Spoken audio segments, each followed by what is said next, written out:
सभी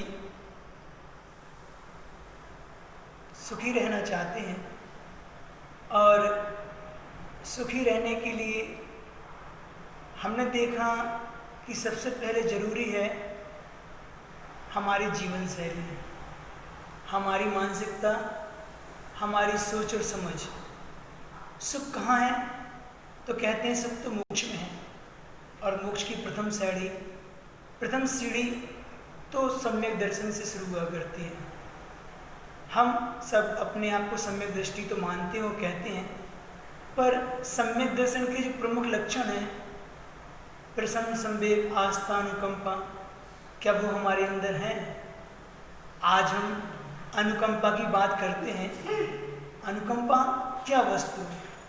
अनुकंपा अर्थात दया, करुणा के भाव हमारे अंदर है। हमारे अंदर दूसरों के प्रति संवेदनाएं कितनी कैसी, ये सब अनुकंपा के अंतर्गत आती हैं। आज हम एक कहानी के माध्यम से अपनी बात आप तक स्पष्ट करते हैं। एक पोस्टमैन नया एक गांव में आया। जब वो पहले दिन अपनी पोस्ट डालने गांव में गया तो उसने सभी घरों में अपनी पोस्ट दी और एक घर के दरवाजे के आगे खड़ा होकर आवाज़ लगाता है कि पोस्ट ले लो, डाक आई है। अंदर से आवाज़ आती है, आती हूँ।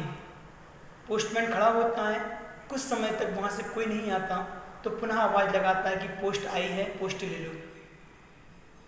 फिर वहाँ से आवाज़ आती है कि थोड़ा रुको, आ रही हूँ। तो वो पोस्टमैन थोड़ा झुंझला जाता है। हमारे अंदर भी ऐसी है, अगर हमारे मन की हमारे अनुकूल कुछ नहीं होता तो जरा में हमें झुंझलाहट आ जाती है, जरा में गुस्सा आ जाता है। कुछ समय पश्चात वो दरवाज़ा खुलता है तो देखता है सामने एक 7-8 साल की बच्ची जो घुसटती हुई आ रही थी, जिसके पैर नहीं थे। जैसे ही उसको देखता है उसके अंदर का गुस्सा शांत हो जाता है, उसके प्रति थोड़ी संवेदनाएं व्यक्त होती हैं। वो चुपचाप कुछ नहीं कहता और उस बच्ची को पोस्ट दे देता है।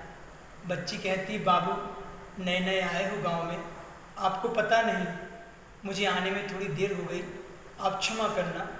आगे से मेरी पोस्ट आए तो आप इस दरवाजे की जो पोल है इसमें से अंदर डाल दिया करो, आपको ज़्यादा इंतज़ार नहीं करना पड़ेगा। वो पोस्टमैन कहता है, नहीं बहन, नहीं बेटी, कोई बात नहीं, हम आपके लिए थोड़ा इंतज़ार कर लेंगे। वो पोस्टमैन चला जाता है। पुनः 4-5 दिन बाद पोस्ट आती है। वो व्यक्ति फिर आता है। अब की बार वो एक बार आवाज़ लगाता है, वो आती है और उसको पोस्ट देके चली जाती है। अब सिलसिला ऐसा ही चलता रहा। उस बच्ची के प्रति उस पोस्टमैन की आत्मीयता बढ़ गई। अब वो पोस्ट ना भी आए तो प्रतिदिन उससे मिलने आता था, डेली आता था, 2 शब्द 2 बात करता था, उसको बहुत सुकून मिलता था, बच्ची को भी बहुत अच्छा लगता था और चला जाता था। समय यूं ही गुजरता रहा। एक बार बच्ची ने क्या देखा कि गर्मी के दिन हैं और ये पोस्टमैन बाबू हैं, वो नंगे पैर आते हैं, उनके पैरों में जूता नहीं था। तो एक दिन उसके बाजू में रहने वाली सहेली, एक बच्ची और थी जो उसकी सहेली थी, वो उस उम्र में थोड़ी बड़ी थी उससे, तो उससे जाके बोलती है कि मुझे जूते चाहिए। तो उसकी सहेली कहती, तुम्हारे तो पैर नहीं है, तुम जूतों का क्या करोगी? वो कहती, मुझे किसी और को गिफ्ट करना है। किसको करना है? तो उसने कहा, मुझे किसी को करना है। तो वो कहती, तुम्हारे पास पैसे हैं? वो कहती, हाँ, मेरी गुल्लक में 60-65 रुपये डले हैं। हाँ, इतने में तो आ जाएंगे। तो फिर उस जूतों के लिए नाप भी तो चाहिए। तो वो बच्ची कहती कि नाप मैं आपको कल दे दूँगी। वो बच्ची जाती है। दूसरे दिन पोस्टमैन बाबू आते हैं और आके जब वापस जाते हैं तो देखते कि मिट्टी में उनके पैर उछले हैं। वो अंदर से स्केल लाती है और घिसटते बाहर जाके उनके पैरों का नाप लेके आ जाती है। और दूसरे दिन जाके उस सहेली को कहती कि ये लो नाप, हमें इतने नाप के जूते बनवा दो। उसकी सहेली उसके लिए जूते बनवा देती है। जूते पाकर बहुत खुश होती है और उनको अपने पास रखती है कि किसी विशेष दिन इन जूतों को हम पोस्टमैन बाबू को गिफ्ट करेंगे।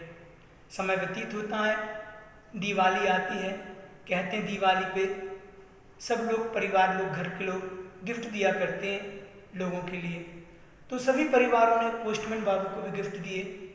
वो तो प्रतिदिन उस बच्ची से मिलने आता था, आज भी आया। उसके अंदर भावना ये नहीं थी कि उससे मुझे कोई गिफ्ट लेना, उसके अंदर तो उसके प्रति आत्मीयता थी, प्रेम का व्यवहार था, तो वो उससे बात करती थी। जैसे ही उसके घर पहुंचा तो वो बच्ची तुरंत उनको लाके गिफ्ट का पैक देती है। तो पोस्टमैन बाबू कहते नहीं नहीं, मुझे तुमसे नहीं चाहिए, मैंने सबसे तो लिया पर तुमसे नहीं लेंगे। वो कहते नहीं नहीं, मैंने बड़े अरमान से आपको लेके रखा है, आपको लेना ही पड़ेगा।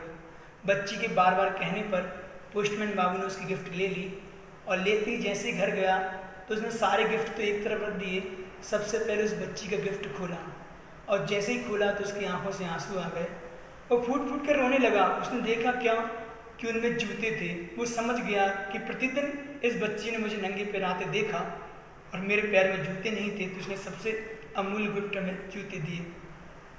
तो रोते रोता खूब रोता है और तुरंत अपने बड़े बाबू के पास जाता है और कहता है पोस्टमैन कि मेरा तबादला अर्थात मेरा ट्रांसफ़र करवा दो। बाबू कहते हैं बड़े कि अभी अभी तो तुम नए आए हो, कैसे तुम्हारा तबादला करा दें, अभी तो हो नहीं सकता।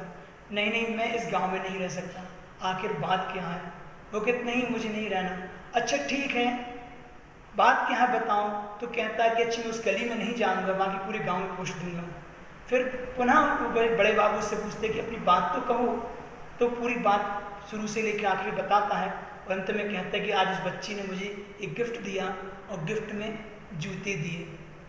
उस मेरे पैरों में जूते नहीं थे, उसने मुझे जूते दिए, लेकिन उसके तो पैर नहीं है, मैं उसको कहाँ से पैर ला के दूँ, मैं कैसे उसके सामने जाऊँ, मुझ में इतना सामर्थ्य नहीं है कि मैं उसके पास पहुँच सकूँ। बात छोटी है लेकिन बात बहुत बड़ी है। कहने का तात्पर्य यही है कि हमारे अंदर इतनी संवेदनाएं सामने वाले के प्रति हैं कि नहीं है, इतना संबंध, इतना जुड़ाव हमारा होता है कि नहीं होता। हम सभी स्वार्थ का जीवन जीते हैं, स्वार्थ ही देखते हैं। जहाँ हमारा भला हो हम वहाँ अपने संबंध स्थापित करते हैं, जहाँ मेरा अच्छा हो वहाँ मुझे कोई प्रयोजन नहीं है।